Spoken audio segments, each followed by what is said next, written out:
बॉलीवुड में आपका स्वागत है। हाँ, जहाँ हर शुक्रवार मतलब सिर्फ फिल्में नहीं बदलती हैं, किल्मतें बदल जाती हैं। एक तरफ करोड़ों की बारिश हो रही है तो दूसरी तरफ एक छोटा सा मीम पूरी फिल्म से ज्यादा हिट हो जाता है। बिल्कुल। तो आज की हमारी चर्चा इन्हीं सब सुर्खियों के इर्द गिर्द है। देखते हैं कि बॉलीवुड में आखिर चल क्या रहा है। हमारे पास इंडस्ट्री के अंदर की बातें हैं, बॉक्स ऑफिस के आंकड़े हैं और हाँ, कुछ दिग्गजों के बहुत ही बेबाक बयान भी हैं। तो चलिए इन सब खबरों को जोड़कर देखते हैं कि आखिर ये कहानी क्या बन रही है। बिल्कुल, ये सिर्फ अलग अलग खबरें नहीं है, ये एक बड़ी तस्वीर के हिस्से हैं। शुरुआत करते हैं एक ऐसी आवाज से जो आजकल बॉलीवुड को आईना दिखा रही हैं, जीनत अमान। हाँ, वो लगातार बहुत जरूरी मुद्दों पर बात कर रही हैं। पहले दोस्ताना में अमिताभ बच्चन के किरदार पर सवाल उठाया और अब वो एक और गहरी बात कह रही हैं।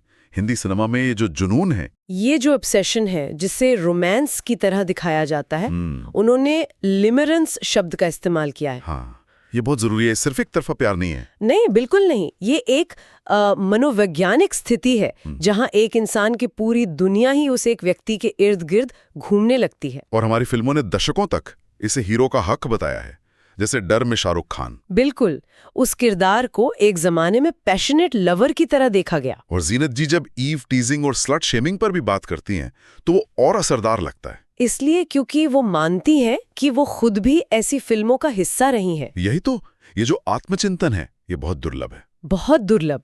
ये कोई बाहरी आलोचना नहीं है, ये इंडस्ट्री के अंदर से आई आवाज है। सही बात है। लेकिन एक सवाल मेरे मन में आता है, क्या ये सोच आज की पीढ़ी के कलाकारों में भी है? क्या 20 साल बाद वो भी अपनी फिल्मों को देखकर कहेंगे कि हाँ, हमसे गलती हुई? ये तो $1 मिलियन का सवाल है, क्योंकि स्टारडम आज भी लार्जर देन लाइफ छवि पर ही तो टिका है। और उस लार्जर देन लाइफ छवि की बात करें तो सलमान खान। हाँ, उनका तो एक अलग ही अंदाज है। उनकी दरिया दिली का एक किस्सा फिर से वायरल हो रहा है। ब्लॉगर मिस मालिनी ने बताया कि कैसे एक क्लब में उन्होंने सबके लिए भुगतान कर दिया। अरे हाँ, मैंने भी सुना था। और सिर्फ बिल ही नहीं, शैंपेन की बोतलें तक बांट दी। ये किस्से उनकी भाई वाली छवि को और मजबूत करते हैं। बिल्कुल, ये उनकी पर्सनैलिटी का वो हिस्सा है जो उनके फैंस को बहुत पसंद है। लेकिन एक दूसरा पहलू भी है। हाँ, उनकी आने वाली फिल्म बैटल ऑफ गलवान से जो उनका लुक आया है, उस पर काफी आलोचना भी हो रही है। तो एक ही सिक्के के दो पहलू हैं, एक तरफ बेनतहा प्यार और दूसरी तरफ पैनी नजर। बिल्कुल, और ये पैनी नजर सिर्फ किरदारों पर नहीं, बॉक्स ऑफिस पर भी होती है। अच्छा, बॉक्स ऑफिस की बात करते हैं। इस हफ्ते तो बड़ी दिलचस्प टक्कर चल रही है, मर्दानी 3 और बॉर्डर 2। हाँ, और ये दो अलग अलग तरह की सफलता की कहानियां हैं। कैसे? देखिए, बॉर्डर 2 एक सुनामी की तरह आई, 291 करोड़ पार कर गई, जो जबरदस्त है। बहुत जबरदस्त है। लेकिन अब उसकी रफ्तार थोड़ी धीमी पड़ गई है। और मर्दानी 3? उसने पहले हफ्ते में 25 करोड़ कमाए हैं। अब सुनने में 291 करोड़ के सामने 25 करोड़ शायद कम लगे। हाँ, थोड़ा कम लगता है। पर ये मर्दानी 3 के लिए एक बहुत बहुत मजबूत शुरुआत है। अच्छा, हमें ये समझना होगा कि एक महिला केंद्रित एक्शन थ्रिलर है।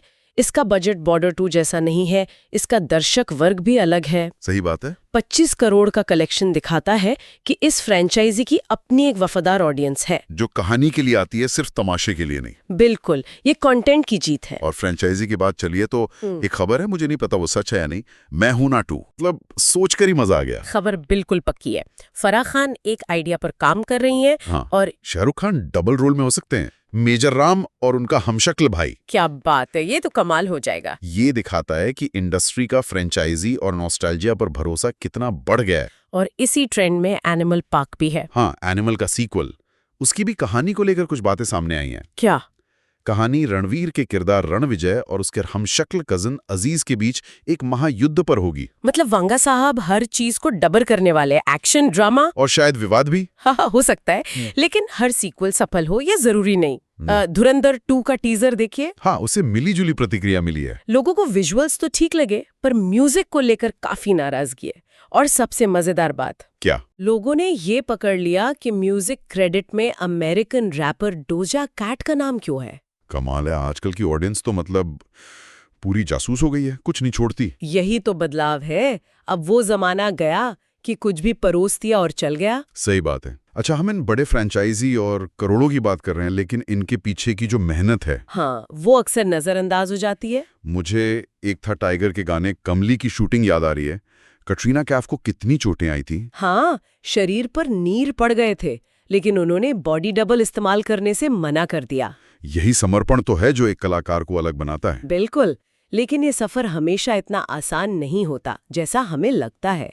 अभिनेत्री कानी कुश्रुति की कहानी देखिए। हाँ, 80 फिल्म में उनके काम की बहुत तारीफ हो रही है, पर उनकी निजी कहानी बहुत तकलीफदेह है। एक वक्त था जब इंडस्ट्री में हुए उत्पीड़न की वजह से उन्होंने एक्टिंग ही छोड़ दी थी। सोचिए, किसी कलाकार के लिए अपनी कला को छोड़ देना कितना मुश्किल रहा होगा। ये इंडस्ट्री के उस स्याह पक्ष को दिखाता है जिसके बारे में लोग बात करने से डरते हैं। लेकिन उन्होंने हिम्मत नहीं हारी, वो वापस आईं। और अब 80 जैसी फिल्म में एक बलात्कार पीड़िता का इतना दमदार किरदार निभा रही हैं।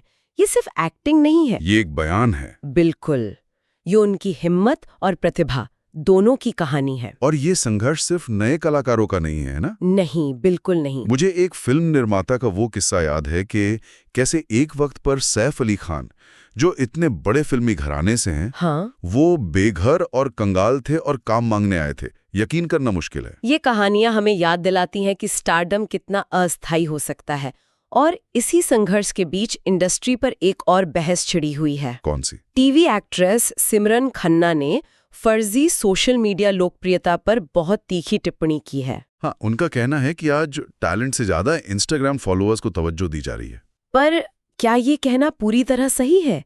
क्या प्रोड्यूसर्स सच में सिर्फ फॉलोअर्स देखकर करोड़ों की फिल्में कास्ट कर लेंगे? या फिर आज के दौर में मार्केटेबिलिटी की परिभाषा ही बदल गई है? ये बहुत जरूरी सवाल है।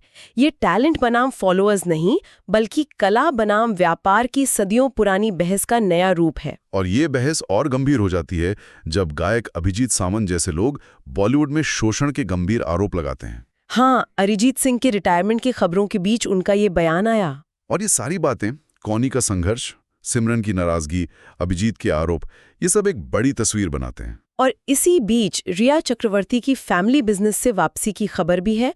उन्होंने खुद कहा कि उन्हें उम्मीद नहीं थी कि वो दोबारा कभी एक्टिंग करेंगी। ये सब कहानियां इंडस्ट्री की एक ज्यादा मानवीय और कहीं-कहीं बहुत क्रूर तस्वीर पेश करती हैं। बिल्कुल। गंभीर माहौल से निकलकर अब कुछ उन खबरों पर नजर डालते हैं जो सोशल मीडिया पर आग की तरह फैली हैं। हाँ, मतलब हर हफ्ते एक नई सगाई या शादी की अटकलें शुरू हो जाती हैं। इस बार निशाने पर हैं एल्विश यादव और जिया शंकर। इसकी शुरुआत हुई एक इंस्टाग्राम स्टोरी से। एल्विश ने लिखा कि उन्होंने प्यार को एक और मौका दिया है। बस एक लाइन और इंटरनेट पर हजारों कहानियां। यही तो सोशल मीडिया का कमाल है। निजी और सार्वजनिक जीवन के बीच की रेखा ही मिट गई है। और इसी धुंधली रेखा पर मृणाल ठाकुर भी चल रही हैं। एक तरफ उनकी फिल्म के सेट से तस्वीरें आती हैं जिसमें वो गर्भवती हैं, और दूसरी तरफ सिद्धांत चतुर्वेदी एक इंटरव्यू में मजाक में उनकी शादी का इशारा कर देते हैं। हाँ, अब ये दोस्ती वाली छेड़छाड़ है या कुछ और, ये जानने के लिए भी लोग जासूसी करेंगे। बिल्कुल।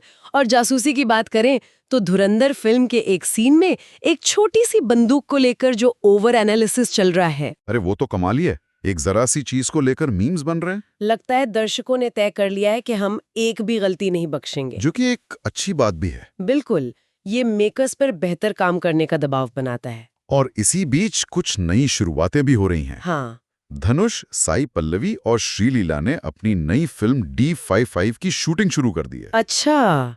और एक और डेब्यू की खबर है। हाँ। गोविंदा की पत्नी सुनीता आहूजा भी अपना बॉलीवुड डेब्यू करने जा रहे हैं। अरे वाह, ये देखना दिलचस्प होगा। बिल्कुल। तो आज की इन सभी बातों को अगर एक साथ जोड़कर देखें, एक तरफ जीनत अमान जैसी दिग्गज हैं जो बेहतर कहानियों की मांग कर रही हैं।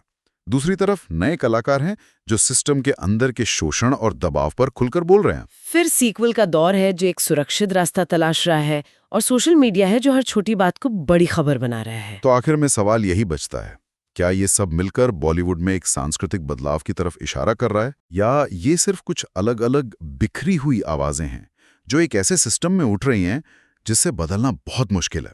क्या हम एक असली बदलाव की दहलीज पर खड़े हैं, या ये सिर्फ एक भ्रम है? इसका जवाब शायद वक्त ही देगा, लेकिन इतना तय है कि बातचीत शुरू हो चुकी है। और अब इस बातचीत को अनसुना करना मुश्किल होगा। हेडलाइन से हार्टबीट्स तक आप सुन रहे थे Bollywood deep dive from indiareview.com। कहानियों के बीच फिर मुलाकात होगी। नमस्कार।